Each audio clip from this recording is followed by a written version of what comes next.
I have almost finished reorganizing the army.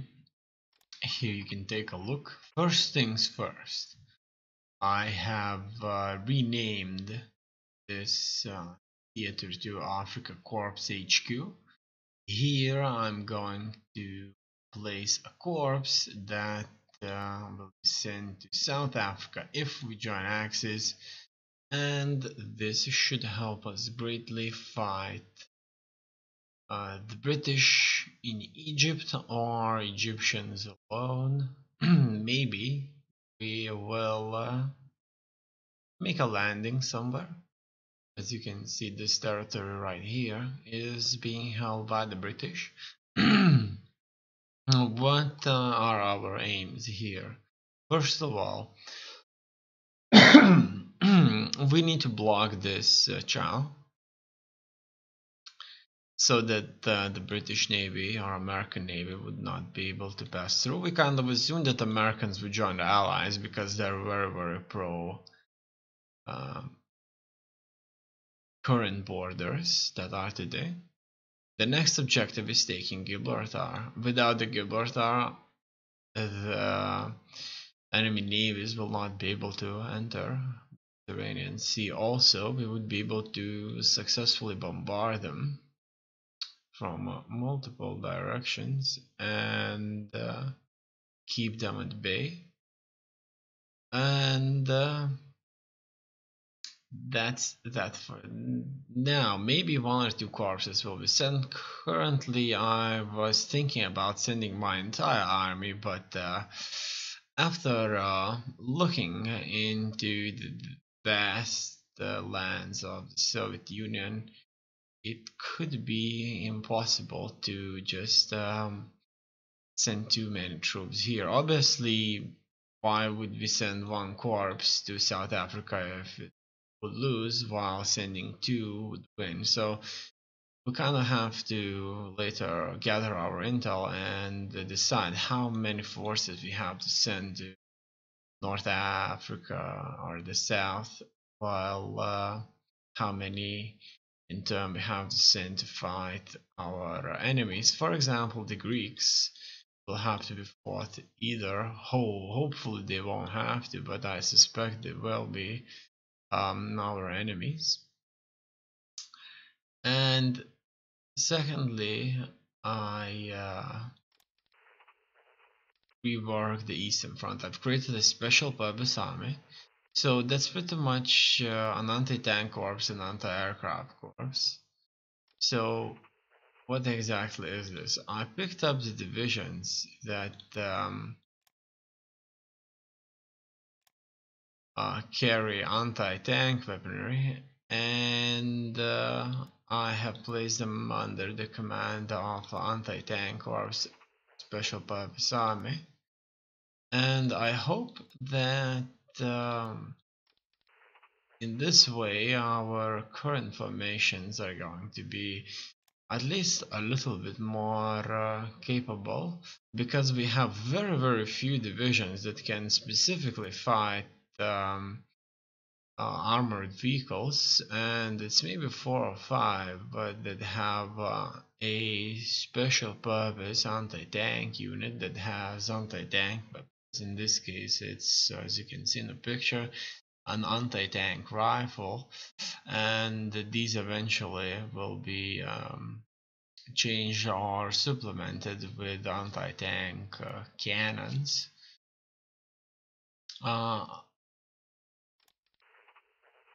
The other troops have been placed under the 1st Army Group Homeland. What does that mean? That means that I'm not going to change the division gates just so that they would always stay kind of homeland, unless I have to do this. So Army Group, the 1st Army Group Homeland has been separated into 2 social media armies, and I call them social media armies because I changed division names under the social media channel names that I use on AndYouLeftTheGame YouTube channel. So you can see Weebly Corps, WordPress Corps, Blogspot Corps, YouTube channel Corps. and this is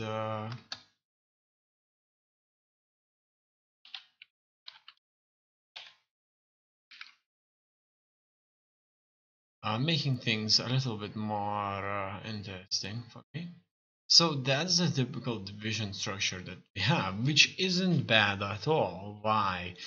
We are having only one infantry unit, which isn't much, obviously. Two would be the perfect size here, but just for now, I'm not changing anything. Just maybe in the near future, I'll have to do this. What I really like about this is that we do have mixed support units. So that means we have air attack, we have piercing attack. What does piercing attack stands for is our ability to deflect enemy armor attacks. So if enemy armor comes in, we do have, as you can see, proper anti-tank weaponry, and one hit out of these will knock out a light tank with the relative ease.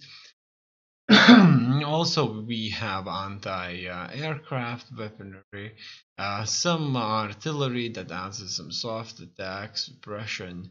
So we have serious air defenses. So all in all, this is a very useful and crucial unit actually, and it is employed throughout our army greatly. The second thing that's very common here is recon cavalry. So this cavalry is protecting our flanks, our eyes and ears. So we do have an ability to defend against air units and armor units. We have recon units that can help us detect the enemy, know about their positions. Also horse transfer units that allow our troops to carry more equipment with them, especially food, ammunition such as shells that are very heavy and cannot be just simply carried with soldiers in backpacks. The only downside so far, I would say that we do have only one infantry brigade that stands approximately a full size of a 3,000 soldiers. That's how much it is, 3,000 soldiers in total. Now in peacetime the number is a little bit lower. As you can see here, it's standing up to 1,800, but eventually it will rise up. I have made Zagreb, city of Zagreb, as the most important settlement. Here we are doing very similar reforms as the Nazis are doing. It's just we're not nearly as radical as they are there. We do have a control of our internal affairs so well that we can do this stuff. So what exactly I'm talking about? First of all, I've increased the production of electricity, metal, rare materials for the purpose of our nation needs. So that's pretty much the military and whatever we would need for our people in the terms of communist-like type. So we pretty much build stuff, build similar stuff, and just give it to the people that actually need it for little or almost no money, right? That's what I'm talking about. And kind of we're trying, instead of having this free economy, into the type of thinking of, if you can do it, then we have a job for you. And I've increased the, with such a thinking, I've increased the leadership level by quite a bit, so we should be able to do quite a bit of projects. This leadership level will move between like 30 something, 50, so it depends greatly. The second thing, I've created an Office of Internal Affairs. I put this in brackets to kind of make it a little bit more distinct.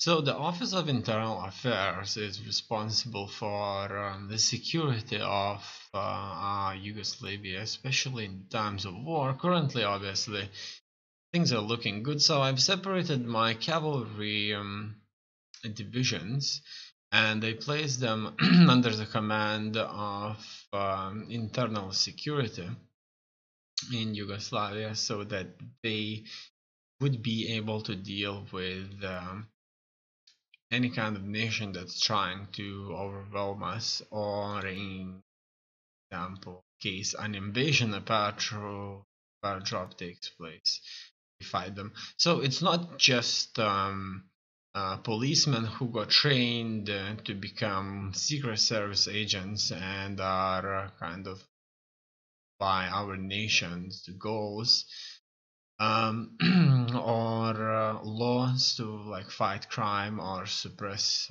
or do these kind of things. No, it's not only that. It's also a military purpose agency that's going to defend our land in case some an invasion takes place of some sort. Maybe there's going to be a couple of 100,000 enemy agents coming into the country and trying to do a revolution, and we're kind of hearing chattering about British wanting to overthrow Yugoslavian government because we're trying to side ourselves with Nazis, and the Office of Internal Affairs is going to um, be here to make sure that these kind of things are not taking place. National decisions available. Let's look at that. Send help to visa. We will not do that. I actually wouldn't like to. Kind of interfere with Italy. Choose to send help. Okay, let's see what's that all about anyway. Choose how you might help Abyssinia. You can now choose to send 2,500 supplies and 200 fuel, or militia recon cavalry unit, 50 manpower, 2,000 supplies and 250 to Abyssinia in the war game with fascist Italy. If you send troops, you will regain the survivors after the conflict. Let's see. You see, this will change our relationship with Italy. That's not something I want to do, so I'm not going to do. That's it. What else is happening here? I'm sure that I was being influenced by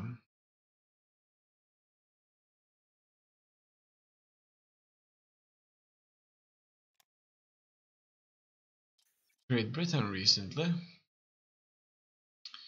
It looks like all major factions are successfully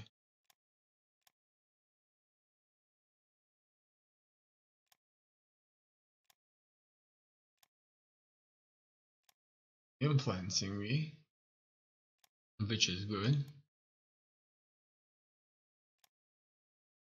And now it's time for us to focus on the technology. But before I do that, I want to show what I was building.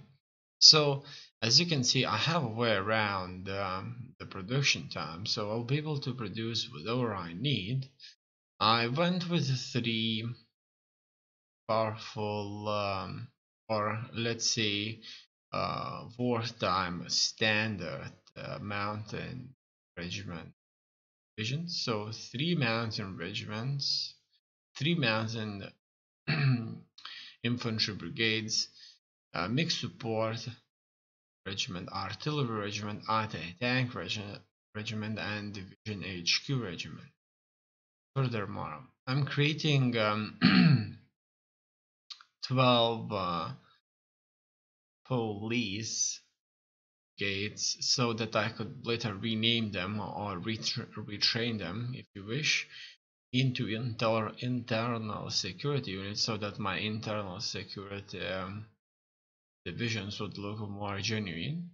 Also, I'm building submarines. These are not only going to hit British convoys, but also are going to serve as a spies, which is what I want to do. Honestly, is I want to know where is the British Navy. Also, I'm building a few airplanes, so that's two-engine aircraft, twin-engine fighter.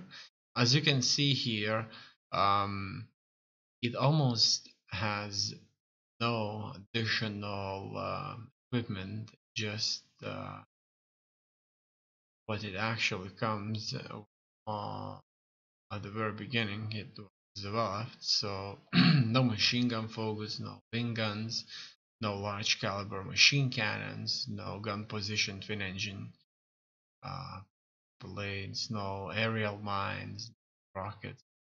So this is kind of everything that could be here in one list.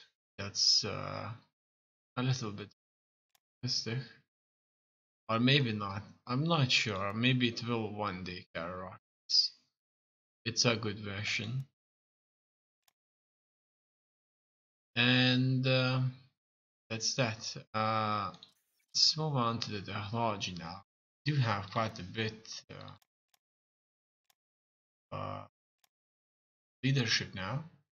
Before I do that, I want to fast forward for a couple of days and see if leadership changes. We have lost the effects of Tiny AC minor LS boost, so that means our leadership modifier up by 100% and research efficiency moved up by 20%. I'm going to turn on the music volume here a bit and see if that makes it any different, because without any kind of background sound it's really quiet. So furthermore, the technology supply transfer cost, we're going to very much focus very heavily in fighting on a foreign land. So we're going to be supplied from our home, but our supplies will have to go through the Nazis, and Nazis are very much going to help us out. So we'll probably be eating Nazi food also. Maybe our food will go to the Nazi camps that are closer to, if our food goes from our nation and it can be carried to their troops faster, and in exchange we would get their food, it's fine, for as long as their food isn't much worse. But there's nothing much you can do, obviously. It's all about the timing, all about the trains. So the civil defense, we're gonna start with that. We don't really need any more leadership, I don't think so, but why not moving this up a bit. Monumental architecture, this would give us some more IC efficiency, Secretary of Public Affairs, even more leadership, manpower. This would reduce industrial capacity but give us more manpower, and broadcasting would give us more leadership. Supply transportation, supply organization, repair rate. Let's go for a proper repair rate. That's something that any plane, ship or vehicle will take damage at some point. If we research civil defense, it will allow us to better organize our home front, to repair equipment and reinforce our troops. Medicine. Medicine is the applied science or practice of diagnosis, treatment and prevention of disease. It encompasses a variety of healthcare practices evolved to maintain and restore health by the prevention and treatment of illness in human beings. By research medicine, we gain new techniques to cure even the worst diseases. So that's casualty trigger back, our attrition and manpower improved. Industry, atomic research. Not something I want to focus on really. Oil refining, that's good. Our oil reserves are are here, but they are quite small. Steel production, no. Rare materials refining technique, yes, we will increase that because we don't need that, because I've made sure that our population is working towards its goal. Full processing. Energy to all, no. Okay, energy to all, I like that. It is often hard to find enough oil for our vehicles, ships and planes. If we can convert our abundant energy resources into oil more efficiently, this will aid our war efforts. Good, let's do just that. Supply production. Supplies are everything that our troops need to survive and fight effectively, and without enough supplies they will not fight at our full capacity. If we develop techniques to improve the efficiency of our supply production, then we should be able to produce more of them and allow extra industrial capacity to be deployed for other ventures. Good. Yeah. Steel armor casting allow construction of steel refinery, and steel electro-welding technology allow constructions of steel refinery. Okay, we don't need that. Manufacturing technology, small arms manufacturing. Research into small arms manufacturing allows us to decrease the time and cost of infantry units.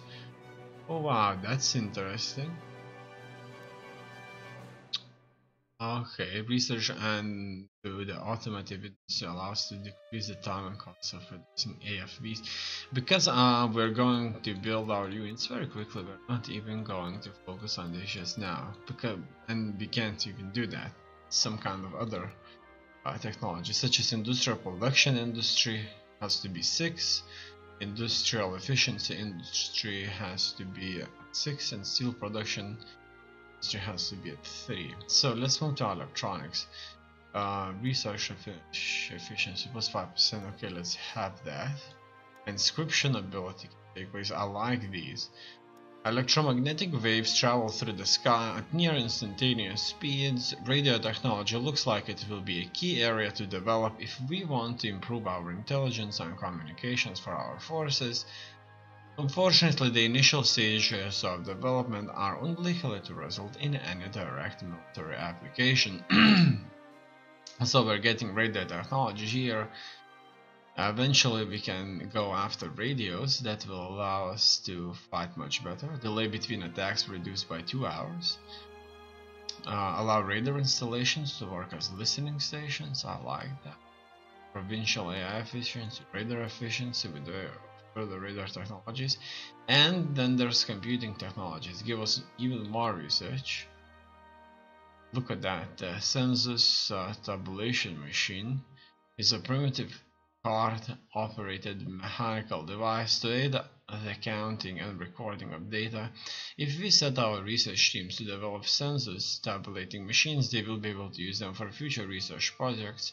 This means that all future research will take less time. And eventually we should go after a description machine and description machine. So if we can know what our enemy plans are, that's description machine, it will be much easier for us to defeat them. If we apply our computing machines to try and decrypt enemy communications, then we should be able to develop new techniques for breaking their codes. This will provide us with improved